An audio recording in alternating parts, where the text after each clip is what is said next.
fundamentally. There is something fundamentally wrong with the minds of the people. And you see, even you see these things on our road too. Ubika say yeah. No sense of urgency. Wait me a pakeka next 3 days and police nobody cares because we don't even understand the implication of sakana says you know. The bet me hey accident see your roads so a majority of them are avoidable.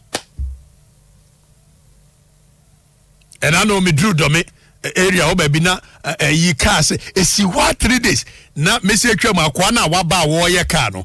One na already the car say ya aje kwan no ono so asa be park the car see another place asa aje kwan bi na ne guy bi ono asa de fan holanto se no. The minds of the people. That is how come you want to you can say companies to truck companies all over America. Anyway, a sheer negligence. Somebody must go to jail for this.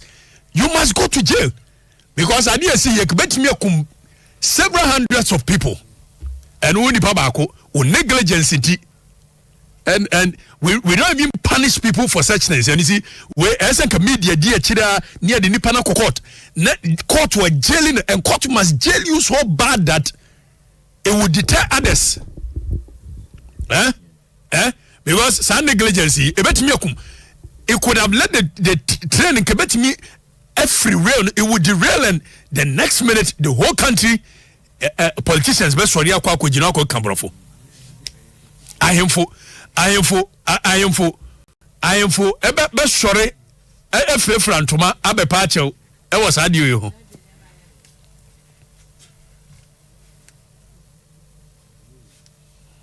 Jerry, was I don't know train of a railway officials, no, and check say all is well. Oh no, but the assumption because the train too, and you just no more to the train and you check it. Unless it gets to baby barriers and ye railway lines are ye baby and ne quine isia. It was stations, yes. Baby a senior station. It was station. Somebody must jail. Sadia way driver you know. Else will go jail. He must go to jail. We sit in the country here. A free radical. I don't know why Dampare upon all the work he is doing. This very thing that Nkrofoka say ya or mutimi Jesse Kwanswa. I think the time has come where we must be very serious with that thing. And the tone or the accident. No be a parking car. Name Kurasembia from the days of Adam near Kikamura, near the Mura SC car neto.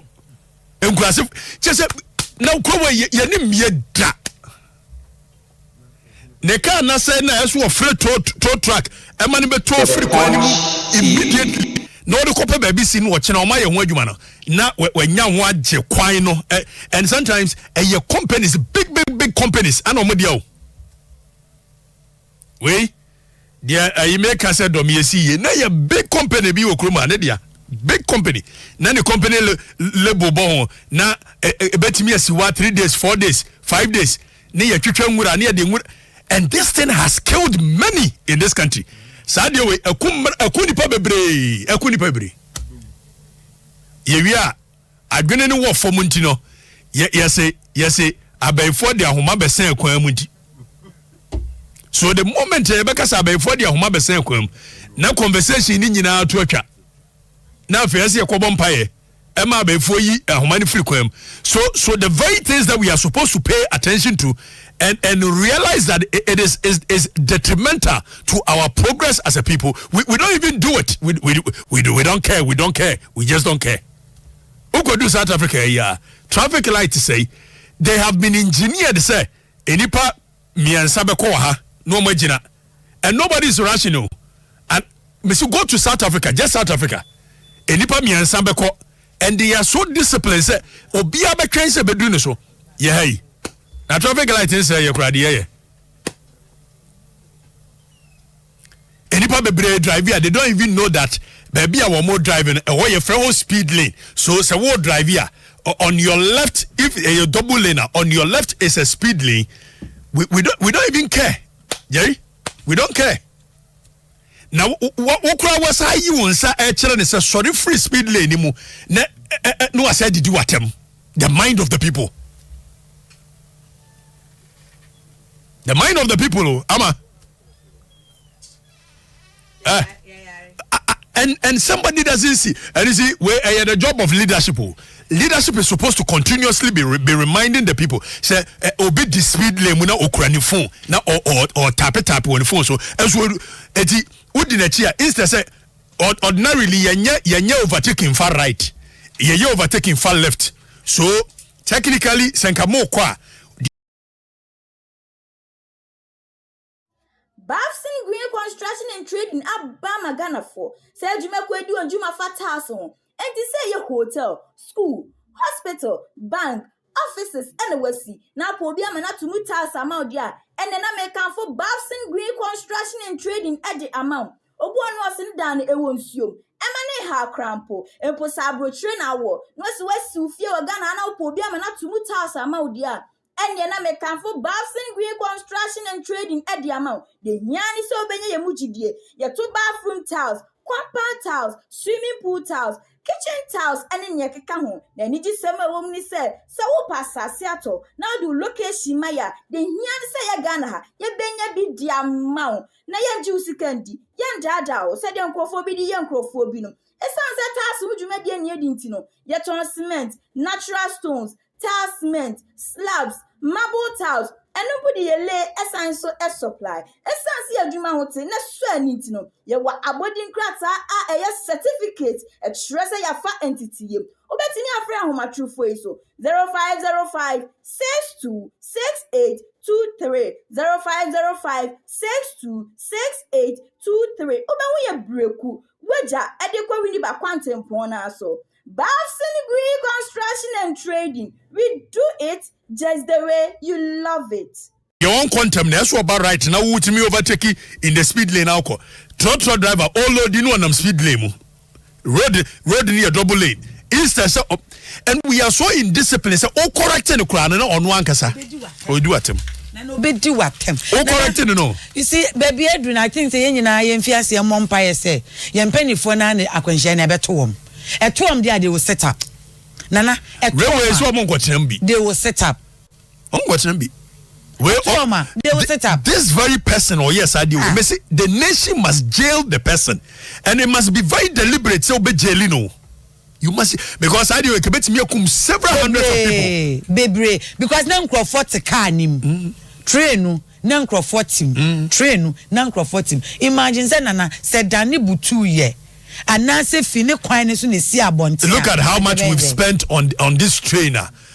Obi negligent car fun bia na esimu no said your parking na yes deliberate Bonnie is underlining Yagre Bonnie is underlining and you see agree no minim where we got ade efe enye there be enye say me no nya ma me ba ko ba papa ba ko ba nti ne obeye bia say ye kura ese me ka say enye me yusu road bi wo eye tantra road no so ye be link to my 7 me teta ko bi wo me hwini sum o hwini sum so e be oh he no be si wodi bi dia over the years akwa ne da bia wo begina wo de anua na ofele no ogigis every day the guy stands there on feeling and me hu say omo highways for highways for be ye ekwan no omo be ye sa part wo na ogina for some funny reason omo be ye need 2 weeks ago me hu say hold to and you can tell this is somebody deliberately doing it na me twen so be ye sa de no na owie no abegion the way me see hwini sum no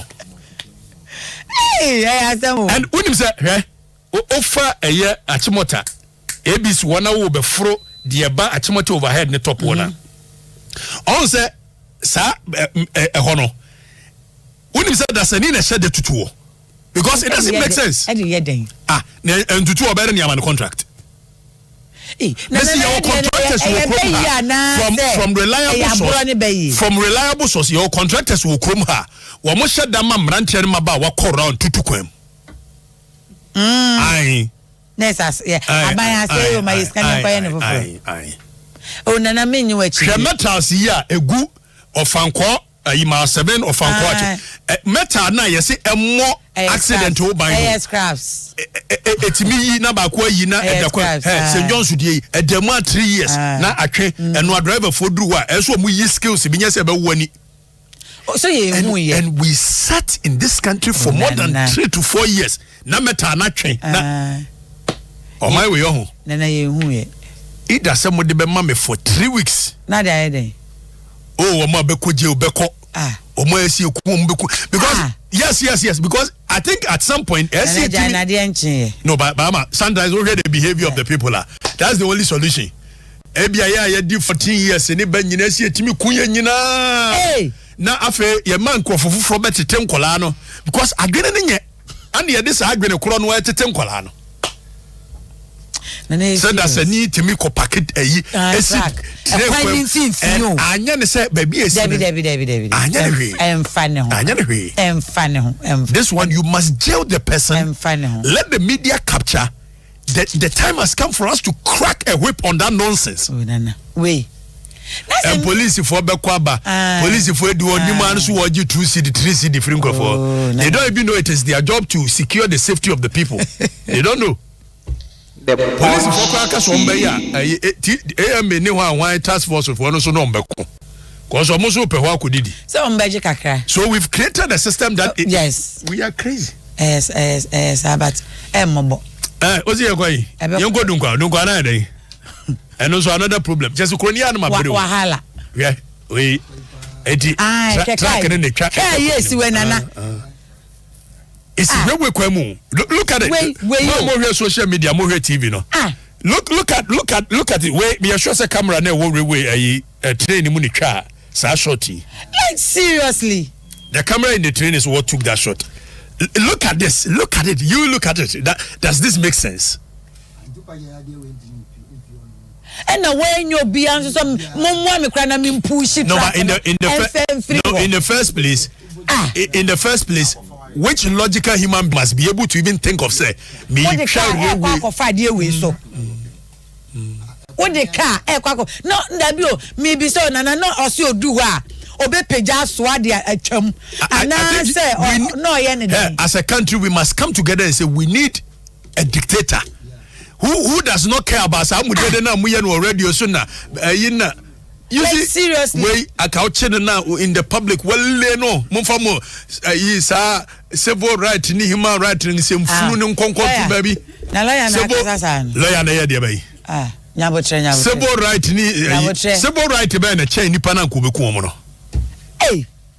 le wo mo na nkomu nyina ye say tansam me mon to aba ma me da because me be a dictator in my mind semfunu say yan so da kuro mu wona blocks asem na aka no opanyi bi pa organ o se o mo ne din na o se me kan jo say anopai asem na wo kana no ehye na odi ka na o se me kan jo say empo udru kotoka na se plane ebetu a say your technical team ho mo surveillance say bibia da din ana technical team on baby bibia sa said no etisen e na obi sa say we a wo mo ko test drive no wo mu duru ho no na se technical team no dem pa na wo ye one obi sa say on the test drive wonder you see the very moment we shift the conversation from the negligence of whoever is supposed to be responsible to technical team niama nsemfunu no akoso so okay yes there's supposed to be a technical team that does it but logical human being ben so na obey behavior said akwa you must go to jail ya kwan ya railway like there SC say empo ye di biba bio ni ye kasa officially ya pa no obi abetimi afa akoba bia enkrofo be fro ana pe the SC say obi say that question say the SC I don't know what is wrong ebe man krofo afumpo ni ana and you see wonder my say UK for here or moka and democracy and civil right they don't believe in democracy they are only the democracy they practice in UK the democracy they practice in US and you be near practicing and you correct just on paper ultimately new US now for uni David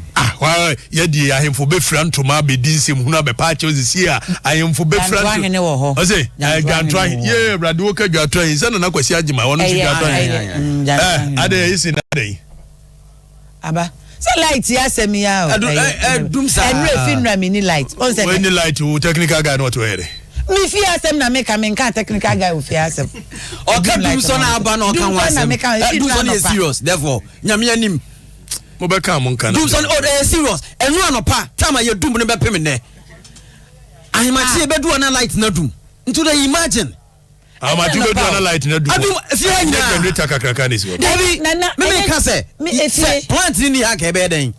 And apart from that, mama a timetable na music boy. Music mo am yenye timetable. No, no serious. Wonder ba menko.